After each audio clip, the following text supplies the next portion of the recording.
అనుదినమన్న శ్రోతలకు మన ప్రభువును రక్షకుడై ఉన్న యేసుక్రీస్తు సరిసాటి లేని మహా గొప్ప పరిశుద్ధమైన నామమునందు శుభములు. నేడు 2024 సంవత్సరం జూలై మాసము 15వ తారీఖు సోమవారం నాటి ధ్యానాంశము తప్పించి విడిపించును.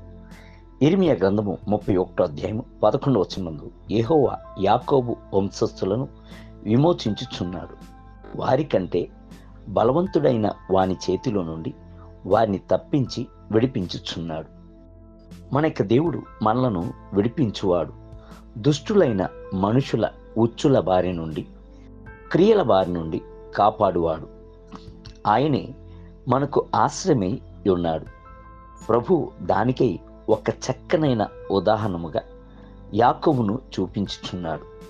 యాకోబును ఆయన విడిపించెను, శత్రు యొక్క చేతి నుండి తప్పించి విడిపించెను.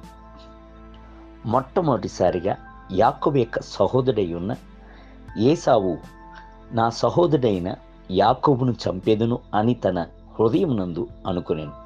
ఆదికాండము 27వ అధ్యాయం 41వ వచనం. ప్రభు అయితే ఏసావు యొక్క కుతంత్రపు ఆలోచనకు యాకోబును విడిచిపెట్టలేదు. యాకోబును కాపాడవలెను అని తలంచి లాబాను యొక్క ఇంటికి పంపించి వేశాను. దరిదాపులు 20 సంవత్సరములు లాబాను యొక్క ఇంటిలో పనిచేసినప్పుడు ఎన్నోసార్లు లాబాను యాకోబును మోసగించుటకు తలంచెను. అయితే ప్రభువు దానిని ఆశీర్వాదముగానే మార్చెను. అంతమునందు యాకోబు లాబాను యొక్క ఇంటిని విడిచి బయలుదేరి వెళ్ళినప్పుడు లాబాను వేదన చెంది యాకోబును తరుముటకు ప్రారంభించెను. 7 దినములు ప్రయాణము చేసి గిలాదు కొండ వద్ద యాకోబును అతని యొక్క మందలను కుటుంబమును కనుగొనెను. లాబాను యొక్క అంతరంగమునందు గల చెడు ఉద్దేశమును ప్రభు గ్రహించి ఆ రాత్రి స్వప్నమునందు దేవుడు సిరియావాడైన లాబానునకు దర్శనమిచ్చి, నీవు యాకోబుతో మంచిదే గాని చెడ్డది పలుకకము, జాగ్రత్త సుమి అని అతనితో చెప్పాను. కావున లాబానుచే యాకోబునకు కీడు చేయలేకపోయాను. కీడు చేయుటకు వచ్చిన హస్తములను ప్రభు నిబంధన చేయు హస్తములుగా మార్చివేశాను. అందుచేతని వారు గిలాదు కొండ వద్ద నిబంధన చేసుకొని ఒకరితో ఒకరు ఐక్యత కలిగి భోజనము చేసిరి. ప్రభు యాకోబును లాబాను యొక్క కుతంత్రముల బారి నుండి విడిపించి, దాని తర్వాత యాకోబు తన యొక్క సొంత దేశమునకు వచ్చినప్పుడు అక్కడ ఏసావు 400 మందితో యాకోబును ఎదుర్కొని వచ్చుచున్నాడని తెలియజేసి యాకోబు భయపడి వణికిపోయాను. రాత్రి అంతయు దేవుని సముఖమునందు ఏడ్చి భద్రత కొరకు గోజాడెను. అప్పుడు మరలా ప్రభు అద్భుతమును చేశాను. యాకోబునకు ఏసావు యొక్క కనులయందు కటాక్షము లభించెను. ఒకరినొకరు కలుసుకుని ఆశీర్వదించి ముద్దు పెట్టుకుని గొప్ప శబ్దంతో ఏడ్చి చక్కటి ఐక్యత సమాధానము లభించెను.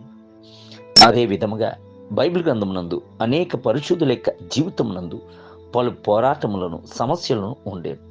మోషేనుకు ఫరో వలన సమస్యలు ఏర్పడెను. గిద్యోనునకు మిద్యానీయుల వలన సమస్య ఉండేను. షద్రకు మేషక్కు అబేద్నోగులకు నెబుకద్నెజరు వద్ద సమస్య ఉండేను. అయితే ప్రభు వారందరినీ శత్రువుల యొక్క చేతి నుండి విమోచించి విడిపించాను. మనుషుల యొక్క చేతి నుండి మాత్రముగాక ప్రభు మనలను వ్యాధుల్లో నుండి, రోగముల్లో నుండి, సాతాను యొక్క పోరాటంలో నుండి, చేతబడి శక్తుల్లో నుండి తప్పించి విడిపించుచున్నాడు. దేవుని బిడ్డలారా, యేసుక్రీస్తు నిన్న నేడును నిరంతరమును మారని వాడై ఉన్నాడు. ఆయనే మిమ్ములను విడిపించువాడు. నేటి ధ్యానమునకై యెహోవా వాణిని విమోచించి విడిపించుచున్నాడు. వారి యొక్క ప్రాణము నీలుపారు తోటవలే ఉండును. ఇర్మియా గ్రంథము 31వ అధ్యాయము 11 మరియు 12 వచనములు. నేటి వేద పఠనము ఉదయం కీర్తనల గ్రంథము 13, 14 మరియు 15 అధ్యాయం. సాయంత్రము అపోస్తల కార్యము 19వ అధ్యాయం 21 మొదలుకొని 41 వచనములు. ప్రభు మిమ్ములను దీవించునుగాక. ఆమేన్.